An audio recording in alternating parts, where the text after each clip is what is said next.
حضور نے ارشاد فرمایا لکل شیء ثقالہ وثقالۃ القلوب ذکر اللہ، ہر شے کا زنگ کسی نہ کسی شے سے اترتا ہے، دل بھی زنگ آلود ہو جاتے ہیں، تو جب دل زنگ آلود ہو جائیں تو یہ اللہ تعالیٰ کے ذکر سے اترتے ہیں۔ ایک روایت میں آتا ہے دلوں کے زنگ تلاوت کلام مجید سے اترتے ہیں، اور وہ بھی اللہ تعالیٰ کا ذکر ہے، اور اس کا ذکر مختلف طریقوں سے کیا جائے اور اس کا نام مختلف انداز سے لیا جائے، یہ ساری وہ چیزیں ہیں جو دل کی میل کچیل، دل کی غلاستیں، دل کی گندگیاں اتار دیتی ہیں اور دل مصفہ اور شفاف ہو جاتا ہے۔ حضرات صوفیہ تو کہتے ہیں جب کوئی بندہ ایک مرتبہ کہتا ہے اللہ، تو اللہ تعالیٰ اس کی طرف 70 مرتبہ نظر رحمت سے دیکھتا ہے، اور جب اللہ تعالیٰ کسی بندے کی طرف نظر رحمت سے دیکھتا ہے اس کے 70 گناہ جل کے راکھ ہو جاتے ہیں۔ تو اس لیے جب کوئی بار بار اللہ اللہ پکار رہا ہوتا ہے تو اللہ تعالیٰ کی رحمتوں کے سائے میں آ جاتا ہے، اور جب ذکر کر رہے ہوں تو اس وقت مکمل یکسوئی کے ساتھ اس کی طرف متوجہ ہونا چاہیے، جس کو پکار رہے ہیں اس کی طرف یکسوئی کے ساتھ توجہ ہو، اور وہی ذکر حقیقی ذکر ہے۔ حضرت شیخ فرید الدین عطار علیہ رحمہ فرماتے ہیں ہر عضو بدن کا الگ ذکر ہے، زبان کا الگ ذکر ہے، آنکھوں کا الگ ذکر ہے، کانوں کا الگ ذکر ہے، ہاتھوں کا، پاؤں کا، دیگر اعضائے بدنیاں کا الگ الگ ذکر ہے۔ اللہ کی نشانیوں کو دیکھنا یہ آنکھ کا ذکر ہے، استماع قول حق یہ کان کا ذکر ہے، قرآن مجید کی تلاوت کرنا، اس کا نام لینا یہ زبان کا ذکر ہے، دکھیوں کی مدد کرنا یہ ہاتھ کا ذکر ہے، نیک مجالس کی طرف چل کے جانا، مسجد کی طرف سفر کرنا یہ پاؤں کا ذکر ہے۔ تو مختلف اعضائے بدنیاں کا مختلف ذکر ہے، اور ہر وقت جو ہے وہ ذکر کے اندر انسان لگا رہے اور رب کی یاد کے سائے میں اپنی زندگی گزارے۔ یہ اس کی روح کی غذا ہے جو اسے باہم پہنچتی ہے، پھر اس کی روح مرتی نہیں ہے، اس کی روح جو ہے وہ شاد اور آباد رہتی ہے، بیمار نہیں پڑتی، روح کے اوپر زنگ نہیں چڑھتا، وہ پاکیزہ اور مطہر رہتی ہے۔ تو مجھے اور آپ کو اپنی روح کا سامان کرنا چاہیے اور اللہ کا ذکر پوری یکسوئی کے ساتھ، پوری توجہ کے ساتھ، پورے انہماک کے ساتھ۔ ہمارے صوفیاء نقشبندیہ تو کہتے ہیں جب سالک کہے اللہ، تو جب یہ بندہ پکار رہا ہوتا ہے رب کو، تو رب بندے کی پکار کو سن رہا ہوتا ہے۔ یہاں ایک سوال بھی کیا جاتا ہے، کچھ لوگ ذکر مجرد پر یہ بات کرتے ہیں کہ جب آپ کہتے ہیں اللہ تو اس کے بعد کچھ نہیں کہتے، پھر کہتے ہیں اللہ، پھر کہتے ہیں اللہ، تو جب کسی کو پکارا جائے تو پھر اس کو غرض بھی بتائی جاتی ہے نا۔ آپ مجھے آواز دیں، میرا نام لے کے، تو میں متوجہ ہو جاؤں گا آپ کی طرف، تو پھر آپ مجھے کچھ کہیں گے نا کہ جناب ہم آپ کے پاس آئے ہیں ٹائم لینے کے لیے یا کوئی اور غرض کے لیے، کسی اور مقصد کے لیے، تو وہ آپ غرض بتائیں گے مجھے۔ تو اگر آپ مجھے آواز دیں، مجھے رضا ثاقب کہہ کے پکاریں اور میں آپ کی طرف توجہ پذیر ہو جاؤں، آپ پھر دوبارہ کہیں رضا ثاقب، تو میں پھر کہوں گا جی، آپ پھر کہیں، تو 2-3 بار کے بعد میں اکتا جاؤں گا کہ میاں بات بھی آگے کرو، مجھے پکار رہے ہو بار بار تو بتاؤ کیا کہنا ہے۔ تو کچھ لوگ اس پہ قیاس کر کے وہ کہتے ہیں جب پکارا جاتا ہے اللہ تو اس کے بعد تم اپنی غرض ہی بیان نہیں کرتے، پھر کہتے ہو اللہ، پھر کہتے ہو اللہ، تو کچھ کہو بھی نا۔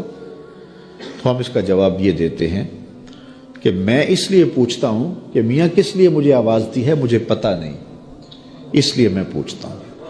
لیکن جب بیٹا، بچہ ماں کو کہتا ہے امی، تو ماں کو پتہ ہوتا ہے اسے دودھ چاہیے، سردی لگ رہی ہے اسے لحاف چاہیے، اس نے واش روم میں جانا ہے، اس کی کیا ضرورت ہے۔ ماں کو پتر کی ضروریات کا پتہ ہوتا ہے، بیٹے نے صرف اتنا کہنا ہوتا ہے امی، آگے امی کو پتہ ہے اس کو کیا دینا ہے۔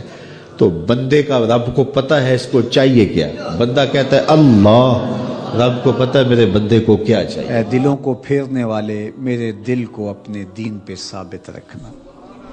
ام المومنین رضی اللہ تعالیٰ عنہ فرماتی ہیں کہ میں نے حضور علیہ السلام سے پوچھا کہ حضور اسلام لانے کے بعد بھی اس کی ضرورت ہے کہ یہ اللہ کی بارگاہ میں عرض کرے؟ تو آقا کریم نے ارشاد فرمایا کہ دل رحمان کی 2 انگلیوں کے درمیان ہے، وہ جس طرف چاہے پلٹ دے، بے نیاز ہے، تو اس لیے ہر وقت اس سے مانگنا چاہیے اللہ میرا دل سلامت رہے، دین پر قائم رہے۔ ورنہ ہم دیکھتے ہیں کتنے لوگ ہیں بظاہر اچھے ہوتے ہیں لیکن انجام بخیر نہیں ہوتا۔ انما الاعمال بالخواتیم، اعمال کا دار و مدار حسن خاتمہ پہ ہے۔ خاتمہ کیسا ہوتا ہے؟ حضرت سہل بن سعد الساعدی رضی اللہ تعالیٰ عنہ فرماتے ہیں کہ ایک غزوہ میں ایک مالدار شخص بڑی بے جگری سے لڑ رہا تھا، اس جرت سے لڑ رہا تھا کہ ہمارے دل میں آیا کہ کیا بات ہے۔ آقا کریم علیہ السلام نے دیکھا تو فرمایا جس نے اہل جہنم میں سے کسی کو دیکھنا ہوتے سے دیکھ۔ بڑی حیرت ہوئی۔ ایک صحابی کہتے ہیں میں اس کے پیچھے ہو گیا کہ حضور علیہ السلام نے جو فرمایا ہے کوئی وجہ ہوگی تو میں دیکھوں ماجرا کیا ہے۔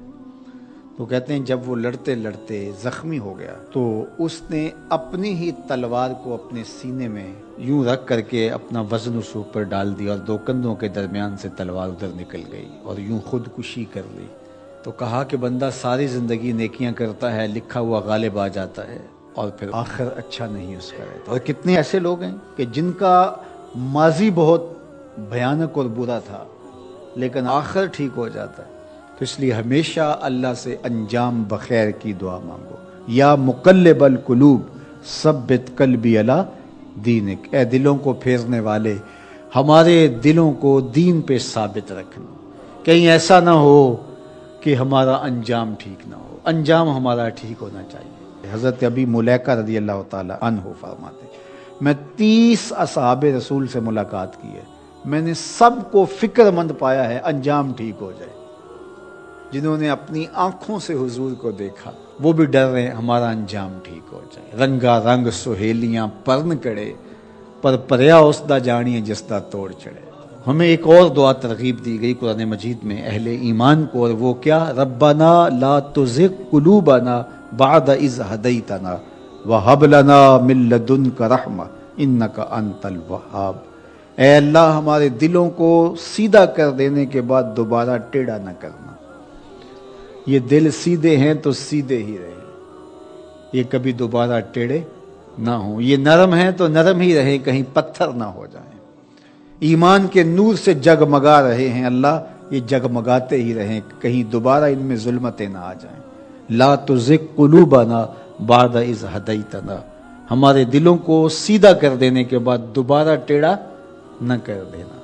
وہب لنا من لدنک رحمہ، اور ہمیں اپنی جناب سے رحمتیں عطا کر دے۔ انک انت الوہاب، تو وہاب ہے، اپنے کرم سے اپنے فضل سے ہمیں مالا مال فرما دے۔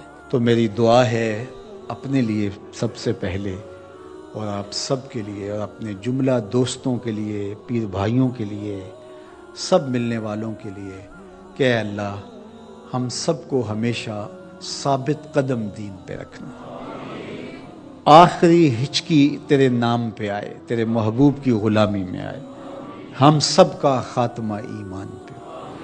ایک ایک کر کے دوست ہم سے جدا ہو رہے ہیں، ہم بھی اس دنیا پہ مستقل رہنے والے نہیں ہیں، کوچ کر جانے والے ہیں۔